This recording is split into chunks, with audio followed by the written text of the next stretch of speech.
A top trending ticker on Yahoo Finance right now. Shares of SoFi, they're falling as a disappointing second quarter outlook outweighs strong Q1 results.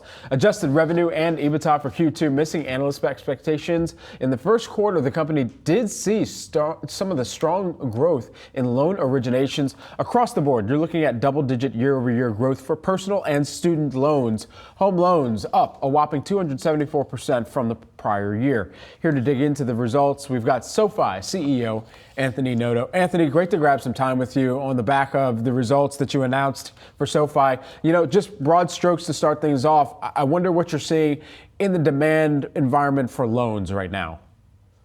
I'd say the demand environment for loans has remained strong as rates have gone higher. Consumers have looked for lower cost debt, and so we've seen really strong demand for unsecured personal loans to term out revolving debt with variable rate to fixed rate and fixed term. On the home loan side of the equation, it's largely been purchase demand, not refinancing demand, given how high rates are. And then on student loan refinancing, I'd say the demand is well below where it would be if rates were 200 to 300 basis points lower.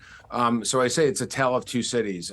People with high revolving debt need to refinance to term and fixed rate loans, but the refinancing side of the equation is not very strong, not very strong at all. When we look at the new member additions, 622,000 roughly in the quarter, and total members reaching over 8.1 million by the end of the quarter, which is up about 2.5 million from the prior year period.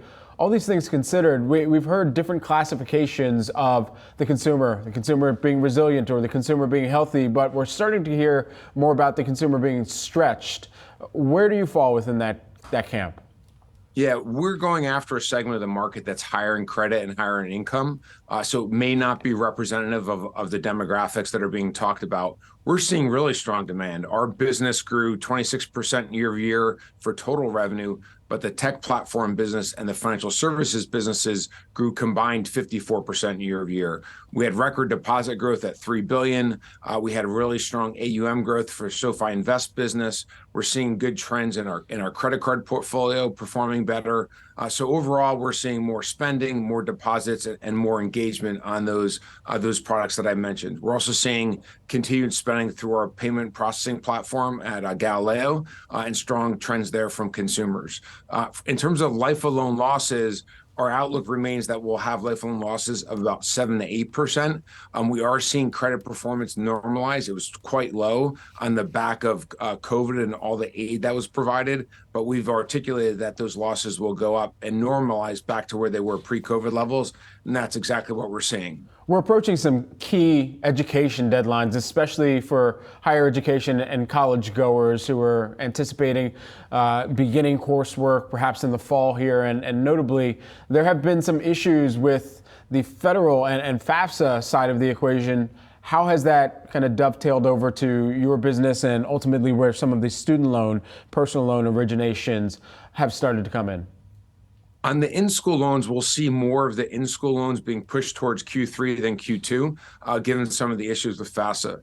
In terms of eligibility for student loans that already exist, individual consumers should go to the Department of Education websites to make sure they're informed on the different options. It's quite complicated. There's a lot of information to read through. We can also provide you with education as it relates to the different choices that you have. But we're at a point in time where there's a lot changing in terms of federal student loans.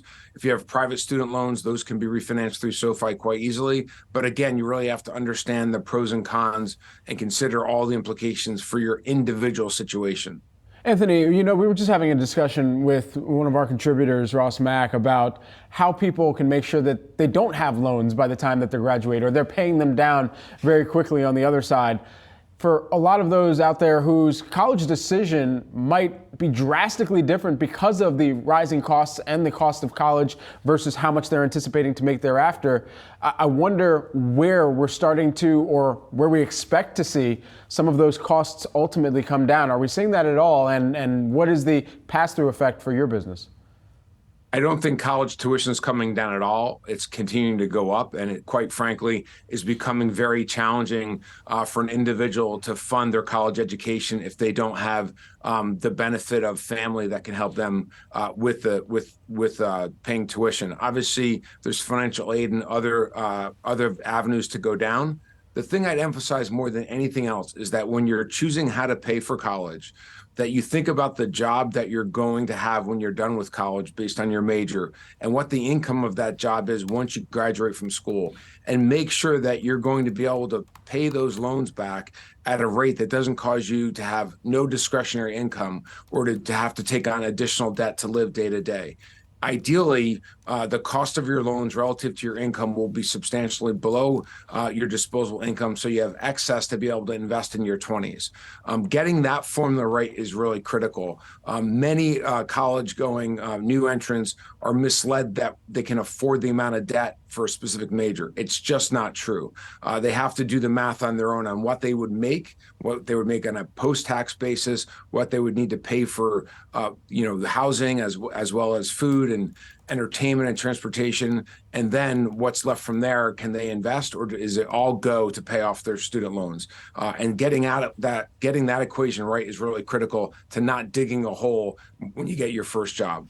Anthony, just lastly, while we have you, we got to talk about the home loans. That was flat year over year. Of course, within the housing market, we're still waiting for, and it seems like a lot of buyers and prospective sellers are waiting for it to be a more favorable environment for both of them.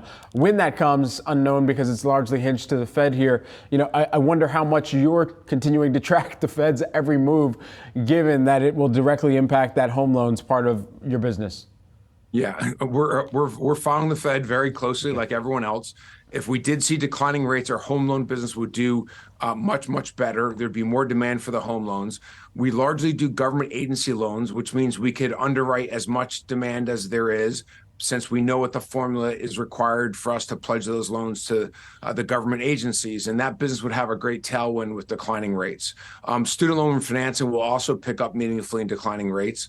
But right now, the market's only pricing in 1 to 2 rate cuts. And if that even happens, we'll have to wait and see. But if it does happen, the outlook will be better for us than it is today. And we could be more aggressive in home loans and in student loan refinancing. So it really depends on where the Fed goes, and that's premised on where inflation is and where the economy is. All right, that could be our own thought process every single morning. What will the Fed do today? Many of us wake up with that very thought. We know you do probably as well. SoFi CEO Anthony Noto, thanks so much for taking the time here. Thank you for having me. Absolutely, great to see you.